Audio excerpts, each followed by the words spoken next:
मेरा नाम सबा, उम्र 36 साल, तलाक याफ्ता औरत हूँ। 18 साल पहले मैं अपने कज़न फरवान को बहुत चाहती थी। वो भी मुझे बहुत ज़्यादा चाहता था। हमारे घर के दरमियान चंद सौ गज का फासला था। गली के सिरे पे मेरा और दूसरे सिरे पे उसका घर था, इसलिए हमारी हर रोज़ मुलाकात ज़रूर होती थी।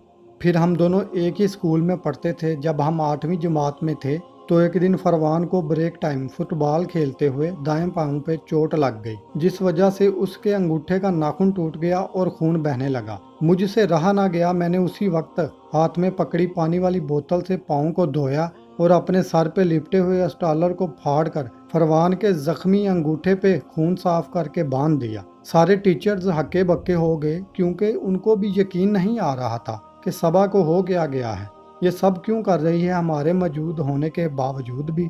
सारे टीचर्स को यही लगा था जैसे हमारे दरमियान कोई चक्कर चल रहा है। तब मैंने हेडमास्टर साहब के सामने पेश होकर उनकी गलत फहमी को दूर की कि फरवान मेरे सुतेले ताया का बेटा है। तब से मेरा दिल एकदम से फरवान की तरफ फिसला और मैं फरवान को सोचने लगी। रातों को अक्सर जागती रहती, उसे याद करती। शायद इसी वजह से हम दोनों में प्यार, मोहब्बत, चाहत और खलूस रफ्ता रफ्ता जन्म लेना शुरू कर दिया। कभी वो हमारे घर तो कभी मैं उसके घर चली जाती थी। हम दोनों की मोहब्बत का ये आलम था कि अगर किसी दिन हमारी मुलाकात ना होती तो यूं लगता जैसे दुनिया ख़त्म हो गई है। दुनिया तो ख़त्म लगनी ही थी, क्योंकि हम दोनों एक दूसरे को अपनी कुल कायनात ही समझते थे। मेरे अम्मी अब्बू बहुत अच्छी तरह इस बात को जानते थे और उनकी ख्वाहिश भी थी हमारी शादी हो जाए। फिर अचानक मेरे मैट्रिक के इम्तिहान अभी ख़त्म ही हुए थे कि फरवान के बड़े भाई शहजल का मेरे लिए प्रपोजल आ गया। अम्मी अब्बू ना तो इनकार कर सकते थे और ना ही इकरार कर सकते थे, तो उन्होंने ये फैसला मेरे ऊपर छोड़ दिया। बहुत सोच विचार करने के बाद मैं इस नतीजे पे पहुंची कि मैं इनकार कर देती हूँ। इनकार की वजह फरवान और मेरे दरमियान बेइंतहा मोहब्बत थी जो हम दोनों एक दूसरे को करते थे। फरवान को मेरा इनकार करना इतना बुरा लगा कि उसने मेरे घर आकर मेरे अम्मी अब्बू सामने मुझे मुखातिब होकर कहने लगा, सबा, तुम सोच भी कैसे लिया कि मैं तुमसे मोहब्बत करता हूँ? ऐसा कुछ भी नहीं है। इसलिए तुम इनकार को इकरार में बदलो, वरना तुम्हारी वजह से खानदान वाले तुम्हें छोड़ देंगे। और वैसे भी मेरा ज़मीर इस बात पे आमादा नहीं होगा कि मैं मोहब्बत के चक्करों में आकर उस लड़की को अपना जीवन साथी बनाऊं जिसने मेरे भाई को ठुकराया हो। ऐसा हरगिज़ भी नहीं होगा।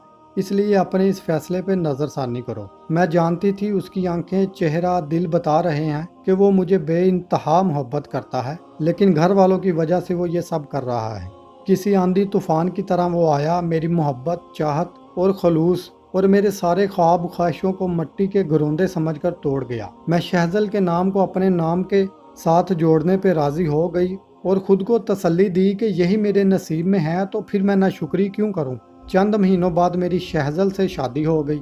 पहली रात कमरे में लगे डबल बेड पे बिछी हुई लाल रंग की बहुत ही प्यारी बेडशीट और रंग बिरंगी में सहरी, हल्की सी लैंप की रोशनी, ऊपर से तेज परफ्यूम आला किस्म के हम दोनों ने लगाए थे। बेड पे गुलाब की पत्तियों से बना बड़ा सा दिल और भी रोमांटिक बना रहा था। हम दोनों को शहजल ने कमरे को अंदर से लॉक किया और मेरे सामने आकर बैठ गया।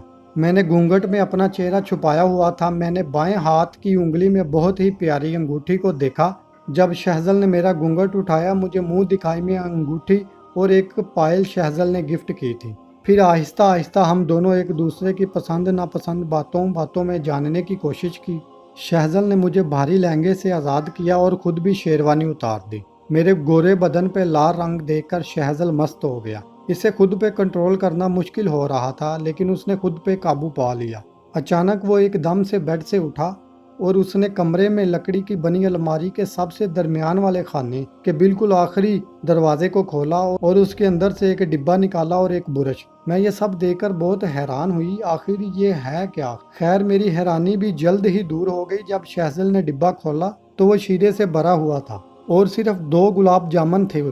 एक उसने खुद खाया और एक मुझे अपने हाथ से खिलाया, मगर मुझे अभी तक समझ नहीं आ रही थी कि आखिर ये 2 गुलाब जामुन ही क्यों इतना छुपा कर रखे हैं कमरे में मिठाई का डब्बा भी तो पड़ा था और साथ ये बुरश क्यों रखा है? फिर शहजल ने शीरे से भरा हुआ डिब्बा खोलकर उसमें बुरश को शीरे से भिगो मेरे पेट पे लगाकर चाटना शुरू किया। मुझे बहुत उलझन और कोफत होने लगी कि आखिर ये सब हो क्या रहा है, कहीं ये जहनी मरीज तो नहीं। खैर, मैं इसी शशोपन में थी। जब शीरे से भरा हुआ बुरश उसने मेरे पेट पे लगा के चाटना शुरू किया तो मैं एकदम से उठकर बैठ गई। اور یوں پہلی رات ہی ہمارے درمیان جھگڑا ہو گیا اور اس دن کے بعد وہ روزانہ شراب نوشی کے بعد گھر آتا اور مجھے مارتا پیٹتا، یہی اس کا معمول تھا۔ ایک دن حسب معمول ہم جھگڑا کر رہے تھے تو فروان باہر صحن میں ہماری ناچاکیاں سن رہا تھا۔ صبح جب شہزل کام پر گیا تو فروان کمرے میں آیا اور پوچھنے لگا کہ تم کس بات پر جھگڑا کرتے رہتے ہو۔